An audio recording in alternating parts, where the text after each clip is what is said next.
Okay.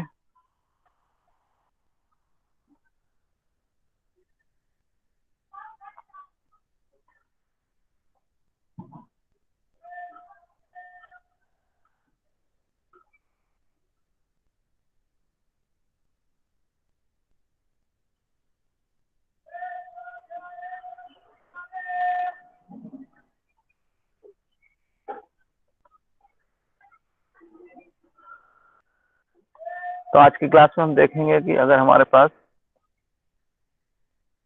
To find the limit of a particular order of integration, ठीक है। मान लीजिए हमारे पास इस तरह से सॉलिड है क्यूब, ओके, जिसमें नीचे कोई कर्व है z equal to g1 xy and जो ऊपर सरफेस आ रहा है वो z equal to g2 xy आ रहा है, ठीक है।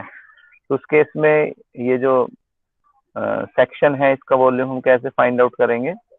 तो इसमें जो z की लिमिट होगी वो g1 xy to g2 xy होगी, z की लिमिट, ओके। उसके बाद क्या होगा कि ये जो आपका फिगर है, सॉलिड फिगर है, इसका हम प्रोजेक्शन लेंगे एक्स वाई प्लेन पर। फिर एक्स वाई प्लेन पर जैसे टू वेरिएबल में और डबल इंटीग्रल में हम लिमिट लेते हैं, फिर उसी तरीके से उस प्रोजेक्शन की लिमिट लेंगे, ठीक है। तो ये इस तरीके से हम कैलकुलेट करते हैं। अब ये देखिए क्वेश्चन है, using a triple integral to find the volume. Triple integral का इस्तेमाल करते हुए हम इसका वॉल्यूम निकालना है, ठीक है। ये अभी कुछ बच्चे और ज्वाइन कर रहे हैं जो भी कभी टाइम पे नहीं करते, लेट ही करते हैं हमेशा। Find the volume of the ellipsoid, यानी कि जो हमारे पास इलिप्स होता है उसको, उसका जो सॉलिड होता है उसको हम इलिप्सॉइड बोलते हैं। और इसकी इक्वेशन है 4x² plus 4y² plus z² equal to 1, ठीक है। अगर इसके कोफिशिएंट x² y² z² के कोफिशिएंट अगर 1 हो जाते हैं तो ये फिर स्फीयर हो जाता है, but here it is ellipsoid अगर ये डिफरेंट होते हैं, ओके। तो यहाँ पर ये इलिप्सॉइड है, इसका हम वॉल्यूम निकाल रहे हैं। अब इसमें क्या है कि अब ये देखिए जो वॉल्यूम इसका हम कैलकुलेट करेंगे, तो ये देखो एक्स, इसका हमने एक सेक्शन लिया जो कि पॉजिटिव एक्स वाई और जेड के अंदर है, ये सेक्शन।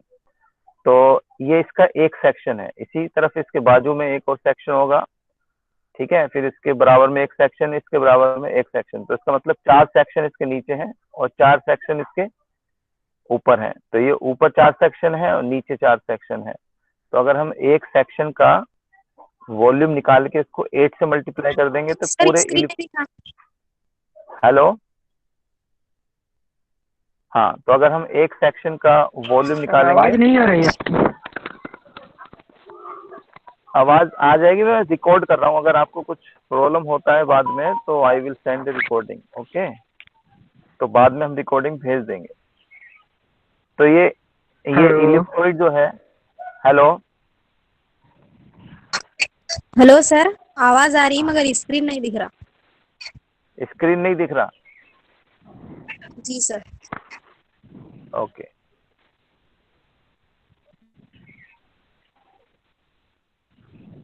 अभी स्क्रीन दिख रहा है? सर आपका नेटवर्क प्रॉब्लम है क्या? नहीं, मेरा नेटवर्क प्रॉब्लम नहीं है, मेरे यहाँ तो बहुत अच्छे नेटवर्क है, कोई प्रॉब्लम नहीं है, वाईफाई लगा हुआ है बेहतरीन, कोई प्रॉब्लम नहीं है। आपके यहाँ प्रॉब्लम होगी। और अगर फिर इस तरह अगर मतलब अगर नहीं समझ में आ रहा है, थोड़ी बहुत आवाज इधर उधर हो रही है, तो मैं रिकॉर्डिंग कर रहा हूँ ना फिर, ठीक है, रिकॉर्डिंग भी भेज देंगे। फिर रिकॉर्डिंग करने का मतलब क्या, फिर अब यही डिस्कस करते रहेंगे कि मेरी आवाज नहीं आ रही, आपकी आवाज नहीं आ रही। Okay sir.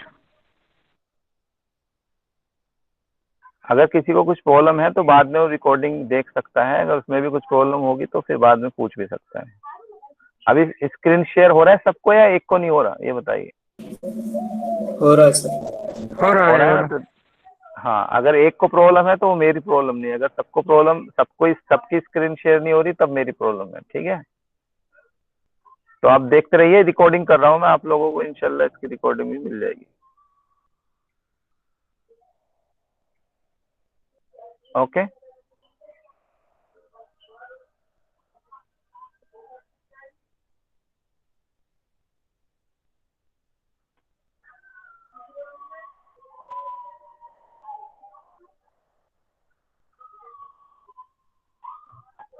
तो मैं बता रहा था कि हम ये इलिप्सॉइड है, इसका कैसे हम वॉल्यूम निकालेंगे। ठीक है, तो इस इलिप्सॉइड को हम मतलब एक सेक्शन का वॉल्यूम निकाल रहे हैं। एक सेक्शन मतलब एक्स वाई जेड प्लेन में। इसका क्या है कि ये वाई माइनस वाई और जेड में भी होगा, इसी तरह से उसके उधर भी होगा। तो एक मतलब इसको हम 4 क्वाड्रेंट ऊपर है, 4 क्वाड्रेंट नीचे है, तो हम एक सेक्शन का वॉल्यूम निकाल के उसको 8 से मल्टीप्लाई कर देंगे। ठीक है, अब इसमें अगर हम देखें जेड का जो अपर सरफेस होगा तो वो कैसे फाइंड आउट होगा, यहाँ से हम जेड की वैल्यू निकालेंगे। ठीक है, तो जेड की वैल्यू अगर हम निकालेंगे तो ये होगा √16 minus x square minus Y square. ठीक है, तो वहां से जेड की वैल्यू क्या हो जाएगी, 2 कॉमन लेने के बाद √4 minus x square minus Y square. और यहाँ पर हम यहाँ पर मतलब एक सेक्शन का ले रहे हैं, तो यहाँ पर एक्स एक्सिस पर ये क्या है, Z0। तो Z की जो लिमिट होगी नीचे 0 और ऊपर twice of √4 minus x square minus Y square. ठीक है, तो ये Z की लिमिट होगी 0 से लेकर के इतना। ओके, अब इसको हम ये जो पोर्शन है इसको हम एक्स एक्सिस पर अगर लेंगे तो एक्स की लिमिट क्या होगी, 0 से 2, क्योंकि ये क्वार्टर सर्किल है। यहाँ पर एक्स एक्स वाई प्लेन पर क्या है, क्वार्टर सर्किल। आप लोग अपने माइक को म्यूट कर लीजिए। तो एक्स एक्सिस पर एक्स वाई प्लेन पर ये क्या है, क्वार्टर सर्किल है। तो एक्स अगर हम strip parallel to y axis ले रहे हैं तो एक्स की लिमिट क्या है, 0 से 2, और वाई की लिमिट क्या है, 0 से √4 माइनस एक्स स्क्वायर। तो फाइनली जो वॉल्यूम होगा ऑफ दिस सॉलिड फिगर और solid region triple integral q dv. अब हमने क्योंकि इसका एक सेक्शन लिया है तो पूरे सॉलिड का क्या हो जाएगा, 8 पार्ट है, तो 8 टाइम्स 0 to 2 एंड यहाँ पर 0 to 2 मतलब एक्स की limit, and 0 to 4 minus x square Y की limit, and 0 to 4 minus x square minus x square minus Y square Z की लिमिट। ठीक है, तो अब हम इसको सबसे पहले जेड की इंटीग्रेशन करेंगे जेड के रिस्पेक्ट में। तो यहाँ पर जेड आ जाएगा और उसमें ये लिमिट अप्लाई करेंगे 0 to 2 √4 minus x square minus Y square and upper limit minus lower limit. तो ये हो जाएगा 2 इसमें मल्टीप्लाई हो जाएगा 8 में, और ये हो जाएगा √4 minus x square minus Y square dy dx। Okay, अब यहाँ पर इसको अगर हम इस मेथड से करेंगे मतलब डायरेक्ट इसमें इंटीग्रेशन इस फॉर्मूले का अप्लाई करके, ठीक है, तो ये बहुत लेंदी हो जाएगा। जैसे इन्होंने करा y, इसका लिमिट लिया y के रिस्पेक्ट में लेंगे तो ये पोर्शन इसका कांस्टेंट है। तो इसमें फॉर्मूला लगाया a square minus x square वाला, तो ये इस तरीके से फॉर्मूला लगाया, फिर लिमिट लगाई और ये किया। लेकिन इसको अगर हम y z x y plane पर कर रहे हैं तो हम इसको पोलर कोऑर्डिनेट से करेंगे तो ज्यादा इजी रहेगा। ठीक है, अगर इसको हम पोलर कोऑर्डिनेट से करेंगे तो ये क्या होगा, अगर इसको हम पोलर कोऑर्डिनेट से करेंगे तो मैं आपको थोड़ा सा बता दूं।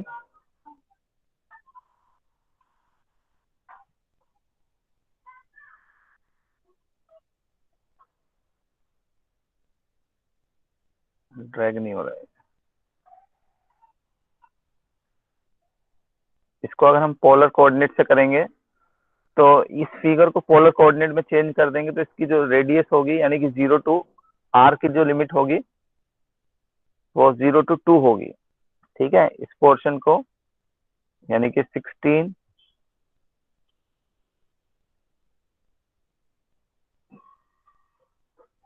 0 to 2 एंड पहले थीटा की लिमिट लेंगे तो 0 to π/2 हो जाएगी, और r की लिमिट 0 to 2, और ये √4 minus x square r dr d theta. तो इस मेथड से इसको सिंप्लीफाई करेंगे तो बहुत सिंपल है, और इससे भी आंसर इसका 64 π/3 आ जाएगा। ठीक है, इसको अगर आप सिंप्लीफाई करेंगे तो ये देखिए दिस इज इक्वल टू 16, और ये करेंगे थीटा को हम पहले इवेल्युएट कर लेंगे क्योंकि अलग अलग लिमिट है, तो ये π/2 हो जाएगी इसकी, क्योंकि थीटा आएगा और उसमें अपर लिमिट माइनस लोअर लिमिट लगाएंगे तो π/2 आ जाएगा, इंटू, और इसको करेंगे 0 to 2 4 minus r square r dr। ठीक है, तो ये हो जाएगा 8 पाई 0 to 2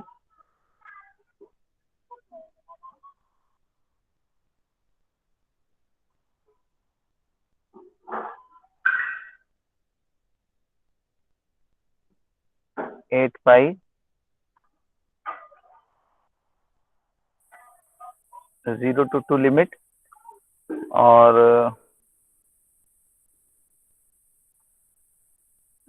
4 minus r square dr into r। तो ये सिंपल है, यहाँ पे 4 माइनस r स्क्वायर को आप t लगाएंगे तो -2r dr dt हो जाएगा, और इसको हम इवेल्युएट कर लेंगे तो ये आपका 4 पाई, तो ये हो जाएगा, और ठीक है,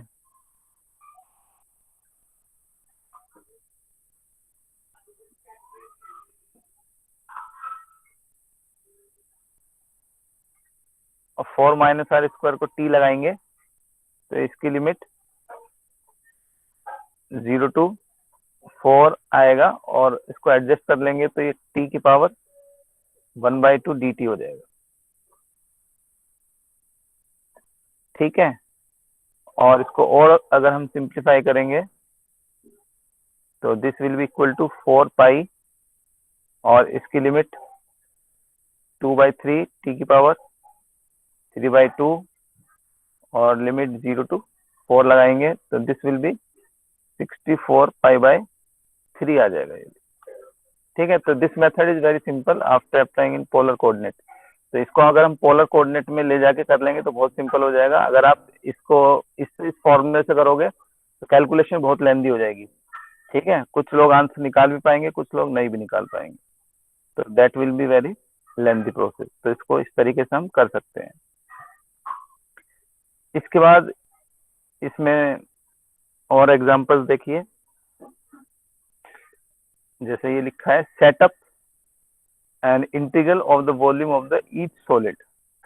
तो अब जैसे ये है the upper hemisphere z equal to √1 minus x square minus Y square. तो अपर हेमिस्फेयर यानी कि इस तरह का ये हेमिस्फेयर है, ये आपको जो फिगर दिख रहा है ये हेमिस्फेयर है, z equal to √x minus x square minus Y square.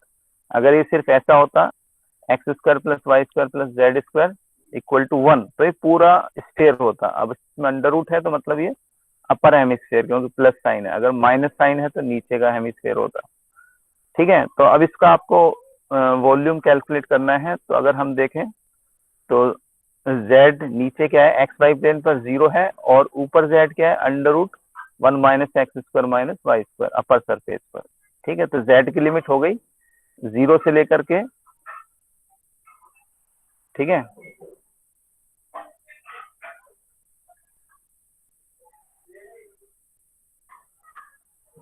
Zero से लेकर के √1 minus x square minus Y square.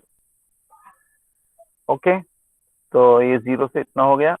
आज जब इसकी इमेज लेंगे हम एक्स वाई प्लेन पर, तो एक्स वाई प्लेन पर इमेज लेने का मतलब क्या है कि z कोऑर्डिनेट 0, तो z कोऑर्डिनेट को हम 0 रखेंगे तो ये x square plus y square equal to 1 का सर्किल हो गया। ठीक है, तो सर्किल में अगर हम पैरेलल टू स्ट्रिप लेते हैं एक्स एक्सिस, तो इसमें x की लिमिट हो जाएगी √-1 माइनस वाई स्क्वायर और √1 माइनस वाई स्क्वायर, और y की लिमिट -1 से +1। ऐसा उल्टा भी ले सकते हैं क्योंकि वो सेम है। अगर आप y में लेते हैं तो ये x में -1 to 1 हो जाएगा, और y में लेंगे तो ये √1 माइनस एक्स स्क्वायर और √1 माइनस एक्स स्क्वायर हो जाएगा। ठीक है, तो फाइनली वॉल्यूम क्या हो गया -1 to +1, और ये under root minus under root 1 minus Y square, under root 1 minus Y square, 0 to under root 1 minus x square minus Y square d z d x d y. Okay, तो इसको भी अगर हम क्योंकि ये भी सर्कुलर पोर्शन में है, तो इसको भी अगर हम ये वाली z की लिमिट लगा करके इवेल्युएट करें, तो ये भी आपका पोलर कोऑर्डिनेट में चेंज करके इजीली इवेल्युएट हो जाएगा। ठीक है, तो इसकी कैलकुलेशन आप देखें क्या होगी, तो इसको कर लेना आप लोग बाद में। ठीक है, जो भी कैलकुलेशन आएगी। अब इसमें देखिए एक और ये सवाल है, see the region bounded below by the paraboloid z equal to x square plus y square and above by the sphere x square plus y square plus z square equal to 6। तो ये क्या है, नीचे paraboloid है और ऊपर क्या है, स्फीयर है। ठीक है, तो दो पार्ट में हो गया। तो नीचे का जो सरफेस होगा वो नीचे की लिमिट होगी z की, और जो ऊपर का सरफेस होगा वो जो है ऊपर की लिमिट होगी z की।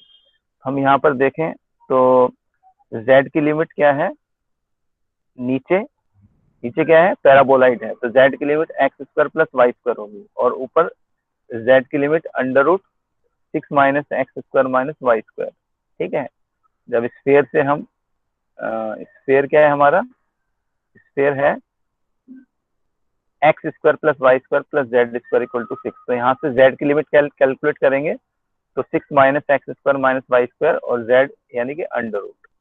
तो z की लिमिट होगी x square plus y square less than equal to z, यानी कि नीचे जो है z की लिमिट पैराबोलाइड और ऊपर जो है स्फीयर। ठीक है, अब इसका हम इमेज लेंगे, यानी कि इसका जो इमेज होगा एक्स वाई प्लेन पर क्या होगा, दोनों का इमेज। तो दोनों को हमें इंटरसेक्ट करके सोल्व करना पड़ेगा। तो यहाँ पर z x square plus y square है और इसकी वैल्यू आप इस इक्वेशन में रख दीजिए, यानी कि इसको अगर हम देखें तो this will be like this, इसी में बता रहा हूं मैं। तो z की value x square plus y square इस स्फीयर में रखेंगे, तो ये हो जाएगा z plus z square equal to 6। तो ये इक्वेशन क्वाड्रेटिक हो गई, z square plus z minus 6 equal to 0। तो इसको हम सिंप्लीफाई करेंगे तो z की वैल्यू 2 हो गई और -3 हो गई। तो -3 को हम नहीं लेंगे क्योंकि ये इसको सेटिस्फाई नहीं करेगी, तो z इक्वल टू 2। तो इसका मतलब जो x इनका जो इंटरसेक्शन है दोनों का एक्स वाई प्लेन पर, वो x square plus y square equal to 2 हो गया। X square plus y square equal to 2 का मतलब क्या हो गया, सर्किल हो गया। ठीक है, तो ये सर्किल हो गया। तो इसके अकॉर्डिंग जब हम लिमिट लेंगे तो x की लिमिट क्या हो जाएगी, x की लिमिट माइनस अंडर रूट 2 से प्लस अंडर रूट 2, क्योंकि यहाँ पर ठीक है ये आपका सर्किल हो गया। और y की limit -2 under root minus x square और under root 2 minus x square.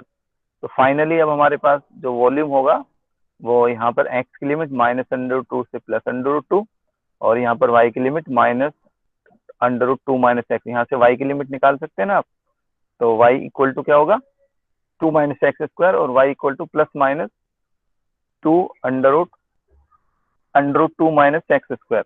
और x की z की लिमिट हमने पहले बताई थी कि नीचे क्या है, z पैराबोलाइड है x square plus y square, और ऊपर z क्या है, under root of 6 minus x square minus Y square d z d y d x. Okay, तो ये इस तरीके से है। तो इसको आप यहाँ से कैलकुलेट करिए। तो ये कैलकुलेट करके बताइए कितना होगा।